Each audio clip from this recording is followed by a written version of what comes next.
Диплом чырынан olan БШК Рыскелди Момбековду жарыштан четтетти. Борбордук шайлоо комиссиясы парламенттик шайлоого Социал-демократтар партиясы менен катышып жаткан Рыскелди Момбековду жарыштан четтетти.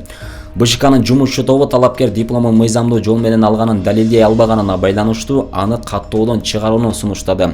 Натыйжада БШКнын 10 мүчөсүнүн макулдугу менен Момбеков шайлоого катышуу укугунан ажыратылды.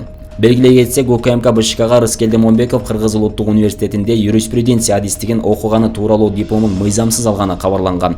Ал документтин негизинде дипломатиялык академиядан эл аралык мамилелер адистигин сырттан окуп, экинчи дипломун алган. Шайлоо мыйзамынын жаңы эрежесине ылайык, жогорку билими жок жарандар парламенттик шайлоого катыша албайт. Момбеков талапкер катары катталып жатканда Дип академиядан алган дипломун көрсөткөн.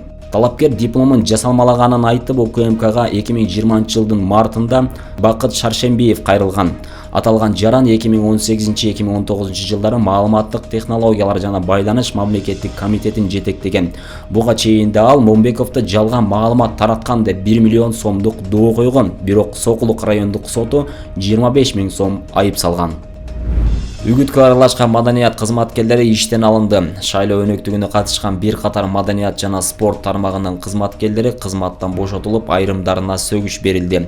Бул тууралуу Маданият, маалымат, спорт жана жаштар саясаты министрлиги кабарлады. Расмий маалыматка караганда, Ош улуттук драма театрынын адабий бөлүмүнүн башчысы Суранчы Жетимишев кызматтан алынып, Манас театрынын директору Азиз Беймирза уулу, Алай райондук маданият үйүнүн директору Эдил Бакаев, Токмок шаарындагы бокс боюнча машыктыруучу өздөрү жазган арыздын негизинде элеген кызматтарынан бошотулду.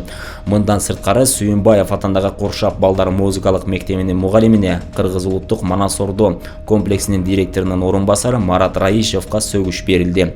Кыргызстандын жогорку бийлиги парламенттик шайлоого аралашкан мамлекеттик кызматкерлер жумуштан эле алынбастан жоопкерчиликке да тартыларын айтып келүүдө.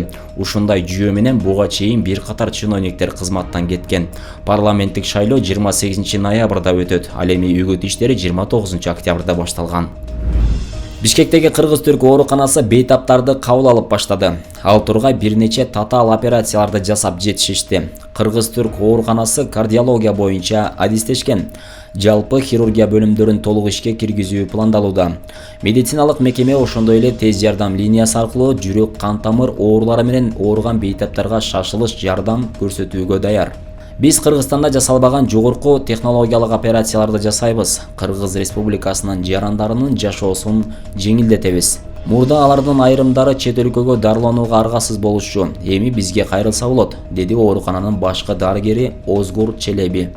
Жыл сайын жүрөк кан тамыр системасына 500гө жакын операция, жалпы хирургия тармагында да 500гө жана ангиография тармагында 1500-2000 текшерүү жүргүзүү пландаштырылууда.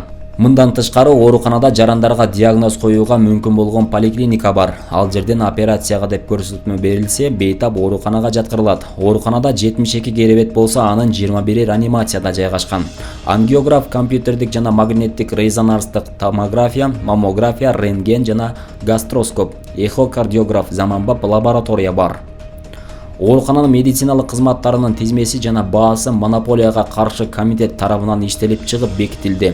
Тиешелүү документтер болгон шартта калктын аялуу катмарындагы бейтаптар үчүн жеңилдиктерди берүүгө даяр. Бул жерде чет өлкөлүк жарандарга да кызмат көрсөтүлөт. Оорукананын негизги айырмачылыгы, биз бейтаптарды башка медициналык мекемелерге же лабораторияларга жөнөтпөйбүз. Бул жерден текшерилип, даарыланып, керек болсо операция жасап, үйлөрүнө чыгарылат.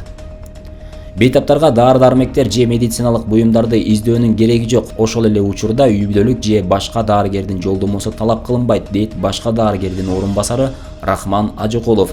Аталган ооруканада Туркиянын тажрыйбалуу дарыгерлери келген. Бардык дарыгерлер Туркиянын жүзү. Ошондуктан мамлекет Кыргызстанга тажрыйбалуу адистерди жөнөтүүгө аракет кылууда, дейт Рахман Ажыкулов.